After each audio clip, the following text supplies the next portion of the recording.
Well, good morning, everyone, and happy Wednesday. It's July 14th, and we have a great show today. We've got updates on what's happening in Cuba from a journalist who's on the ground there. Plus, Washington Post economics reporter Jeff Stein is with us. But first, Senate Democrat budget negotiators have agreed to a top-line budget resolution figure of $3.5 trillion, greenlighting the reconciliation process. A lot of details on this came in last night. The plan advances Biden's top economic priorities and includes funding for climate change, childcare, and Medicare expansion.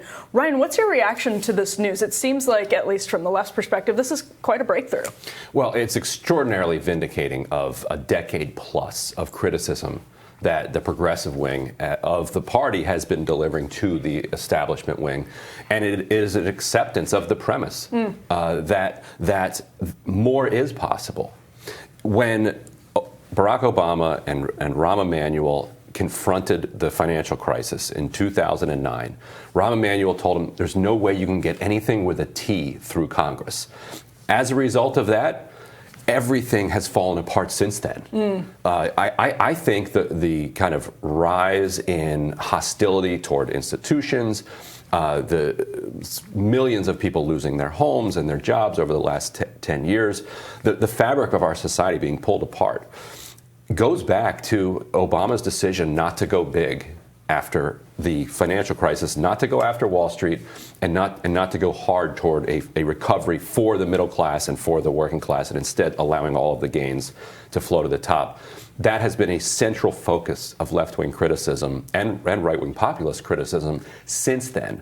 And now here we are with not just a T, but 4 Ts, if you count the bipartisan package that is supposed to be finished negotiated by Thursday. And if it's not, then you just move that into the top line of the partisan figure. And we can get into some of the horse race politics of this, and because there is a lot to talk about on that point, but to just stay at the 30,000-foot view for a little bit, because that's such an important takeaway from all of this. In some way, isn't it that the backlash to the Obama era, sort of designing an economy where things do flow to the top, designing or enabling an economy where things continue flowing to the top, is that what enabled Bernie Sanders and we'll say the sort of Justice Democrats on the House side to stand really firm and ensure that people like Mark Warner, for instance, and we have some clips of him that we're going to play, actually accepted the premise, as you say? Yes, absolutely. So, right, what happened between 2009 and 2021? What changed in that period that led to some of the same figures, Mark Warner, Chuck Schumer, coming out and talking about a $3.5 trillion infrastructure spending bill. Nancy Pelosi, all in on it. Joe Biden. Right, Joe Biden all in on it. You have, in 2015, when Bernie Sanders runs for president, nobody thinks he has a shot. Instead, all of these people whose lives were destroyed by the financial crisis are like, I'm with this guy. We need a fundamental reckoning with our system. And he was stopped in 2016, but the momentum continued, with AOC and the squad in 2018, and then his campaign coming within a weekend of being nominated for the on the Democratic side for president. And I know that there are a lot of people out there, many of whom will be watching this program, who are extremely frustrated both at the squad and at Bernie Sanders for not fighting hard enough for the priorities that they've run on. And I think that there is some not just legitimacy to that point, but I understand like where that anger, where that frustration is coming from. But those people should also be proud at the same time of what they've accomplished. Like they have so fundamentally changed the game that you have places like Politico saying that a $3.5 trillion deal is a blow to Bernie Sanders. Yes, exactly. Like that people need to take a beat and just recognize how much they've accomplished in such a short amount of time. It's not enough to get us everywhere we need to go, but it's a sea change. So if legacy media weren't sort of blinded by their own biases, actually I think Bernie Sanders would be being cast as a very shrewd negotiator in this entire process, because he started, at $6 trillion? It's the most incredible example of what people cliche refer to as the Overton window shifting. Yes. It almost never actually works in practice, but he came out and he's like, I want a $6 trillion package. And we wind up with a $3.5 trillion package plus the 600 that's in the bipartisan package. And yes, the legacy media is like, poor Bernie, what a loser. Yeah. Couldn't get his $6 trillion. And Bernie himself, let's hear from Bernie himself here. He maybe strategically he should have been like, yeah, this is awful. Don't throw me in that briar patch. But he was instead in rare form. So let's play Bernie Sanders last night in the Capitol. And for a very long time, the American people have seen the very rich getting richer and government developing policies which allow them to pay, in some cases, not a nickel in federal income taxes. They've seen corporations make huge profits. In some cases, they're not paying a nickel in taxes. And what this legislation says, among many, many other things, that those days are gone. The wealthy and large corporations are going to start paying their fair share of taxes so that we can protect the working families of this country.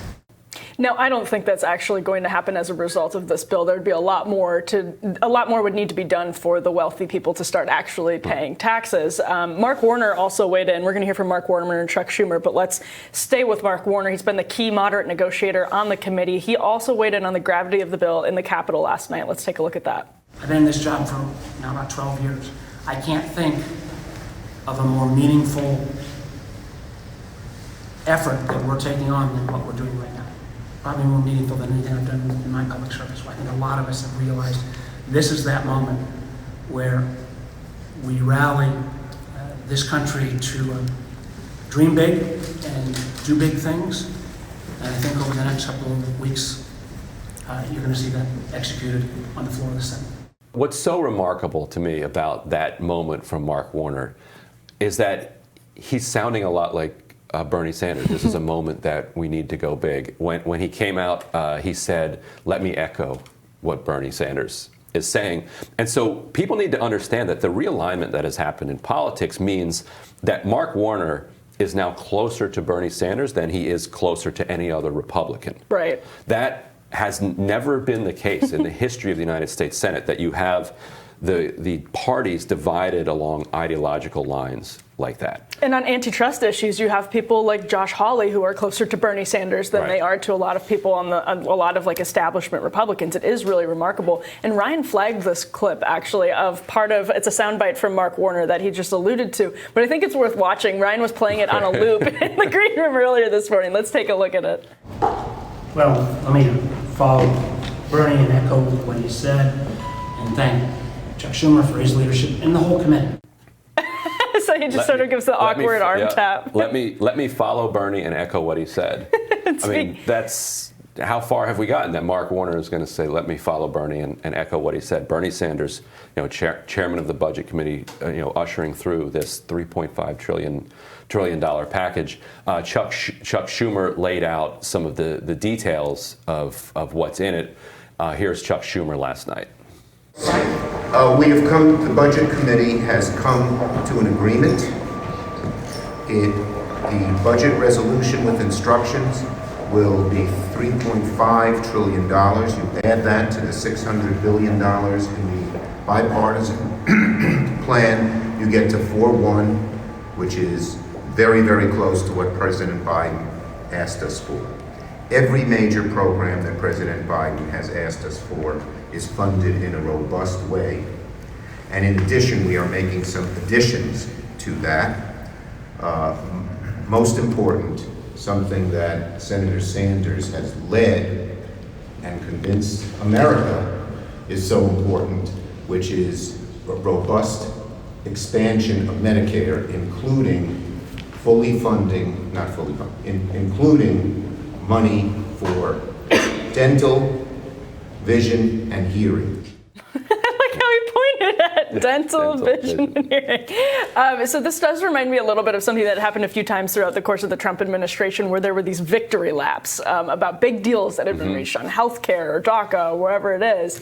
And I do think it's possible. I mean, here's a little bit from Political Playbook this morning where they say which priorities get cut. Even if Democrats fall in line with $3.5 trillion, there will be ongoing spats about where that money goes. Some want to prioritize continuing the generous child tax credits that just started flowing. Others want cash for climate initiatives or help for caretakers. The smaller top-line number will trigger a lobbying battle over whose pet issues stay or get axed. That's an understatement. I mean, this is absolutely going to get extremely, extremely thorny for Democrats. And something that people aren't talking about is how small their margin is in the House. And in the House, that's where you have these wilder swings in opinion and where you can find sort of the more like symbolic statements that people make on their votes. And I think that was definitely a victory lap. I do think that it is an acceptance of the premise, as you say. I do think it is vindicating for the progressive wing of the Democratic Party, for the media even to be portraying $3.5 trillion as a loss for Bernie in some weird way.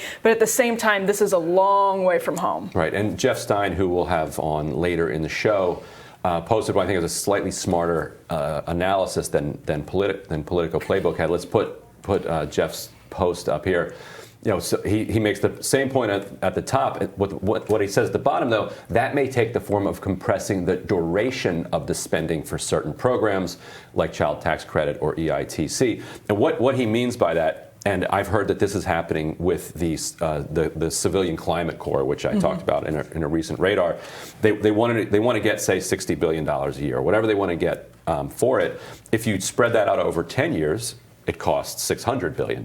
If you mash it into 5 years, then it's only $300 billion. And so what he's saying is that they're instead of rolling all the spending out over 10 years, it will be a 10-year window, but they're going to compress it. They're going to compress it down, which then puts much more urgency on the 2024 presidential election, because that will be the time that the child tax credit, say, is expiring. Now, what Democrats are hoping is that these programs become so popular that whoever takes power doesn't want to cut them off. And I'm curious, we're clearly not going to get any Republican votes in the Senate for this. But what about Republicans around the country? How do you think they're going to receive the news of this type of a package? Sort of average Republican voters, but also and importantly, the populist wing of the party, like the Trump supporting wing of the party. Trump thinks that Republicans are getting played. Trump himself is not for this, but Trump is for America First. He's for infrastructure. So he has a hard time probably explaining why he would be against this, other than maybe it's a bunch of Democratic giveaway stuff. Yeah, exactly. And that's how I've seen it sort of play out, that this is just a grab bag of sort of Democratic priority items. And to an extent, it is. Like, this is not strictly an infrastructure bill. This is like, we're bringing a bunch of different things under the... Elder care, child care. Right. And we've seen the use of the label human infrastructure, which I think tactically stretches the definition of infrastructure. I'm not saying it's a bad strategy, but it does also give some credence to the Republican counterpoint that, like, this is a grab bag of Democratic priorities that are sort of outside the bounds of infrastructure. I think average Republican voters, you sort of have the suburban things where in the playbook analysis of what happened last night, they say, do Democrats really want to have $6 trillion of spending before you even hit or $4 trillion of spending before you even hit the COVID relief money that was spent over this year under there? That's going to be the problem closer, like in those suburban areas, I think, where you can say people genuinely are going to be concerned about the debt. They're going to be concerned about, all of these different, their children having to pay off the debt. You can go on down the line of how they might think about these things and how it might play out politically. Well, that'll get interesting and that's why you had Mark Warner saying this is all going to be paid for. Yes. And it goes back to McConnell's decision to cut Manchin out of the Trump tax cut deal. And so now Manchin is all about reopening the corporate tax cut deal. So when they go looking for pay-fors, it's going to be those Trump tax cuts, some on the corporate side and other places getting rolled back.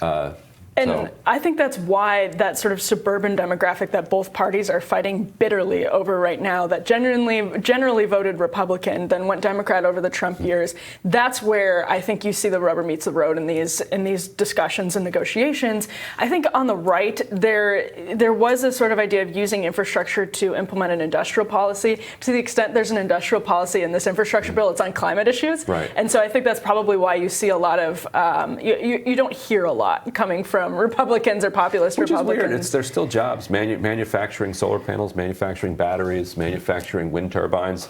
That's still jobs. That's still industrial policy. I wish they weren't allergic to things that would reduce carbon emissions. Yeah, feels weird. It's kind of an interesting element of our politics, and it's an interesting sort of, I think, conflict in where that realignment is actually possible to the extent that it is. And I don't, I think there is a realignment happening, but to the extent that it's possible in actually creating real change, that's yet to be seen. What's also yet to be seen is how this bill either gets to the finish line or gets killed. And the thing with omnibuses, before we wrap up here, is that they so often, there's either so much room to hide, there's so many excuses to kill it because it's such a big bill, and there's so many excuses to just push it past the finish line because it's such a big bill. And that's the benefit, and it's sort of the double-edged sword of the omnibus legislation. Well, I'm putting my money on it getting done. We'll see. But we'll tell you what's on our radars next.